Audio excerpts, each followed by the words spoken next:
Brethren lads, welcome back to Cossy's Arsenal podcast. My name is Cossy. Good morning, good afternoon, good evening, wherever you are in all parts of the world. Welcome back to the channel. Welcome back to a brand new video. We're going to be diving into the latest around Arsenal. Now, it looks like Mikel Arteta wants a new right back in the summer and is one of our priorities. Two names have been named already as priority replacements for Ben White. Number one is Ivan Fresneda at Real Valladolid. Arsenal tried to sign him in January. The deal actually didn't go through, but it is more likely to happen in the summer. And this next one is Tino Livramento at Southampton. He's actually been out for quite some time, ever since Arsenal were interested in him last summer, and then he picked up that big injury. We're going to be diving into that according to Ben Jacobs, and he says also that Arsenal will try to sign Tielemans in the summer for free as well. So we'll be diving into much of that. Arsenal do want another player from Denmark, and that is Rasmus Højlund. I mean, he's a center forward, can play on the left, can play on the right as well. He's being monitored by Real Madrid and so many other top clubs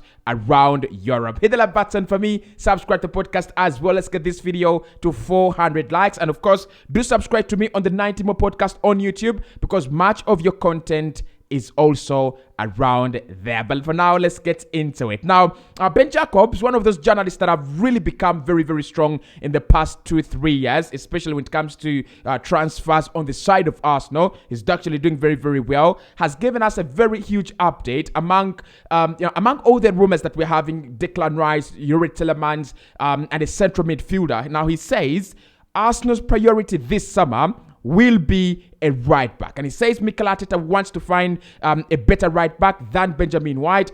He's got no problems with Ben White. He doesn't have any issues with the player, but he thinks in that position, Arsenal could actually do much better. And with all respect, I don't want people to say I don't like Ben White, or I have something against him. I mean, when I make my remarks and comments about players, many of you take it personal and you think I don't like these players personally. It's not all about that. For me, I look at performances. I look at what the player brings to the table, how other players benefit from him being on the pitch, and in comparison to the other players. This season, we've used Ben White for quite some time at right back.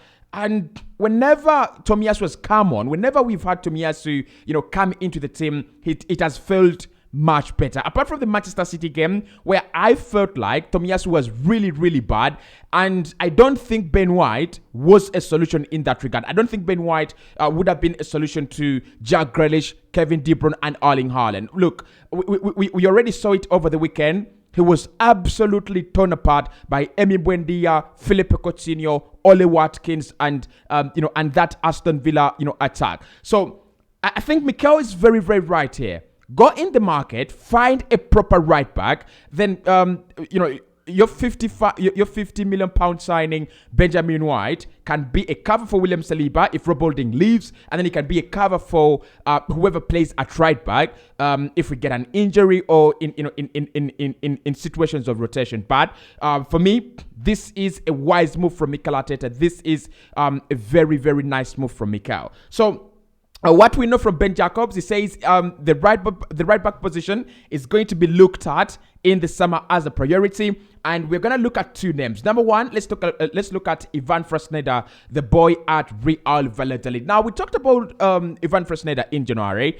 Arsenal wanted to sign him, and I still remember Fabrizio Romano hinting on it, and he said if Arsenal get all their business done quickly and early, they will move for Real Valladolid's Ivan Fresneda. Now, the problem was the deal for Mikhailo Modric was hijacked.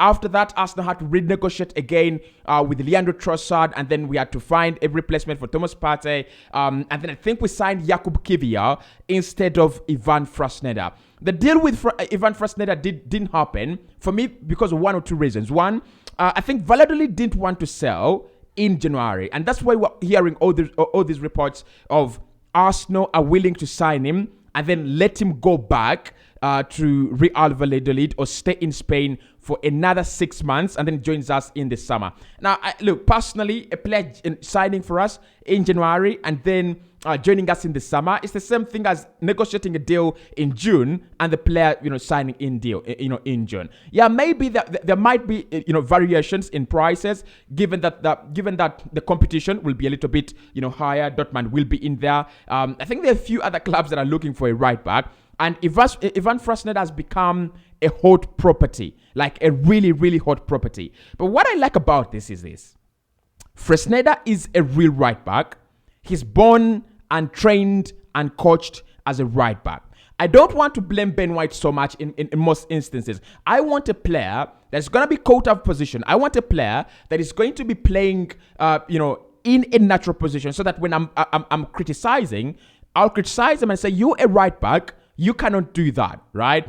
And I think, with Ivan Fresneda, what some of the things that we will be getting is that support, continued support to Saka. Yes, we play in that kind of, V form, that elbow defending system where Ben White doesn't go up front a lot, keeps around the center line just to stop counterattacks.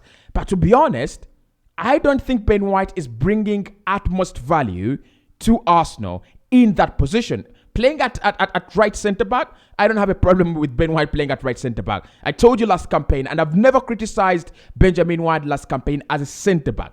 I didn't criticize him. I said, first season at Arsenal, he's done very, very well. But at right back, look, I'm going to criticize him every single day because that is not his position. And at times, he even doesn't have the basics to play there. So for me, Ivan Fresneda would be a nice buy. But why I would love Tino Livramento over Ivan Fresneda, this is it. Number one, Southampton could get relegated. We've talked about these two players before on the channel, I think around 3 hours ago. If Southampton get relegated, Valentino Livramento could cost Arsenal around 10-15 million euros. Of course, Ivan Fresneda is going to cost more than that, around 20-25 million euros. But you're looking at a player, young, Tino Livramento, young, Premier League proven. He's played at Chelsea as well. If you bring him in, and maybe you don't want him to be, to go straight away into the starting lineup. Maybe you want, Ben White to stay as a right back. I think Valentino Livramento can come in at Arsenal and be a little bit of both of a starter when you want him to, but then also as a backup to Ben White when you want him to. So I don't have a problem with Valentino Livramento. And when you look at, the statistics of these two players, it's quite very, very interesting. I don't think they are so good at going forward like the world is portraying them, or like you would believe, or you would want it to be. The strongest attributes of Valentino Livramento's game are interceptions, take-ons, touches in the penalty area, that is quite impressive. Shot creating actions as well, that is also impressive. But you look at his XG, XA, XAG, they're absolutely not very, very strong metrics. It shows that Mikel Arteta still doesn't want this kind of right back that is going to always be out of position, overlapping, because we already have Alexander Zinchenko who never defends, right? So what he's looking for is looking for that guy that can once in a while get out of that defensive mode, come up front, bring in a few quality crosses, create some shot creating actions, and then go back. That's why I think Tino Livramento would be very, very good for for us. But when you look at the other attributes, and the strongest attributes for for Ivan Fresneda as well, it's quite interesting, right? These are his strongest attributes. Number one, clearances, tackles, passes attempted, which is actually doing very well, progressive passes as well, and interceptions. So I think what Mikel is trying to do here for me is he's trying to go, I want a right back that can defend very well, defensively, astute, but can also do for me the other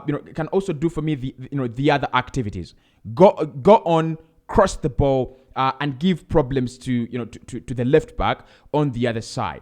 Now, this is why I think Arsenal need a right back. I think Saka would be very, very much better if we had a player like Trent Alexander-Arnold. Or, of course, Trent's defensive problems are quite very, very, frightening.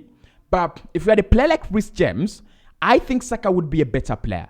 I mean, let me know in the comment box if you disagree. Let me know in the comment box if you agree. But I think Saka would be much better if we had a player like Reece James, a player that can easily overlap, make those overlapping runs, a couple of them, so that Saka can drift inside whenever he wants to. A player that can cut inside, drift into the midfield, pulling some of the attention from Saka, and then Saka can go and then overlap, hog the touchline, and then bring in those beautiful crosses that we know he can always do. And then I think, in terms of creativity, Saka is a brain for Arsenal, right? And you look at his numbers in terms of scoring goals, you must be amazed. You must be really, really amazed. 17 goal contributions for Arsenal this season in the Premier League. And look, he's the brain.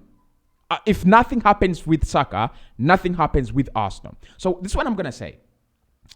If you have a right back that can create for Saka, then it means Saka drifts a little bit inside. Saka is going to have more goal-scoring opportunities. And I think all this debate with Marcus Rashford will now be more served. Because Saka will be getting through on goal. Saka will be getting in those positions that I'm not saying he's not getting in there right now. I'm saying it will be better. Just like Gabriel Jesus has made Martinelli better. Just like Gabriel Jesus has made Xhaka better. I think a good right back would make Saka better as well. Just look at Martinelli and Xhaka with Alexander Zinchenko in the team. It's a different side. It's a different team for me. So let's look at that right back position very carefully and see what's going to happen. Now, still Ben Jacobs, he says Arsenal will go back for Youri Tielemans.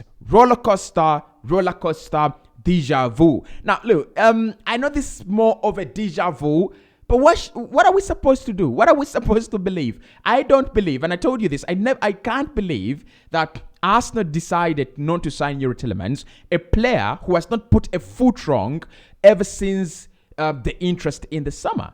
I don't believe that, right? When they said, he's not good enough on everything and all that, this season, he's already scoring important goals for Leicester. This season, he's one of the key members in that side that are making sure that the team doesn't go down. So, for me, I believe Ben Jacobs. I know we'll go back. I think we'll go back. Whether we bring him or not, that is going to be another question because, look, he can agree deals with anyone. He can agree a deal with anyone. Look, it could be Madrid. It could be Liverpool. Actually, if I'm Liverpool, how do Arsenal sign Youri Tielemans? And I'm looking. Liverpool right now should be in contact with Youri Tielemans, to be honest. But if Arsenal go back for Youri Tielemans, I'll be happy. An upgrade on Granit Xhaka, a player who can, easily rotate with Granit Xhaka as well. If he can be on the bench a few games for Leicester City, it means he can be on the bench a few games for Arsenal as well. So I think Tielemans would be coming in as that kind of guy that easily rotates with Xhaka, but brings more quality in that number 8 role. I would love to see it, and I believe I'll see it, and I think it will be very, very soon. Now, lastly, Arsenal, actually, I'm watching a clip from the Italian Serie A, and I'm watching Atalanta here, and their highlights. Arsenal interested in an Atalanta player. The name is Rasmus Højlund, Danish international, 20 years of age. Madrid are also interested. In fact, today, Madrid have sent scouts to go and watch Atalanta. Now, listen, I don't want to get carried away with all these stories and all these, updates. I want to just give an update and leave it at that. Arsenal do need a player on the forward line, whether that is on the right-hand side or on the left-hand side. It looks like Rasmus Højlund plays more as a center forward, at least for now. But he's 20 years old, and you can change him and you can make him the player you want to be. His market value is around 30 million euros right now, but his highest has been 15 million euros. I've not seen him as a player that has these massive numbers, big numbers, no. But I think if Mikel Arteta and then Real Madrid are both interested in the 20-year-old Danish player, there must be something about it. So if there is any development in this story, if there is anything I find interesting and intriguing about Rasmus Højlund, then I'll be definitely letting you know. But for now, I don't want to get carried away. I will not carried away. I refuse to be carried away. It's a lot of talk. It's a lot of transfer talk. And maybe come April, come May, when if the links and the rumors are still around, then definitely I will be giving us a deeper insight. But look, if Mikel decides to go for a centre forward in the summer, I got no problems with that. If he decides to go for a left winger or right winger, I've seen that Arsenal still interested in Neto. I'll do that story later on. I've seen that Arsenal still interested in a few players that we wanted in the summer. I'll try to dig up more and find more relatable information. If I find out that Arsenal really are interested in this guy, Rasmus Elm, I don't have a problem doing the story, to be honest. I don't have a problem doing that story. I want Arsenal to get as stronger as we can. But, of course, I want a big name signing. I want an established name. I wanted an established signing at centre-back, like Milan Skriniar. I really, really love Milan Skriniar. But Skriniar will be going to PSG. There's no question about that. Romano confirmed that, right? So, if we can get a world-class signing, two world-class signings to announce ourselves as Champions League goers, and then, just make sure that we have enough squad depth, because games are going to be more come next season. Champions League, FA Cup, Carabao Cup, defending the Premier League if we win it. It's going to be more pressure. It's going to be more games. I hope we can see it through. I'll speak to you in the next one. Love you. Subscribe to me on the 90 More podcast on YouTube. And thank you so much for watching. Bye-bye.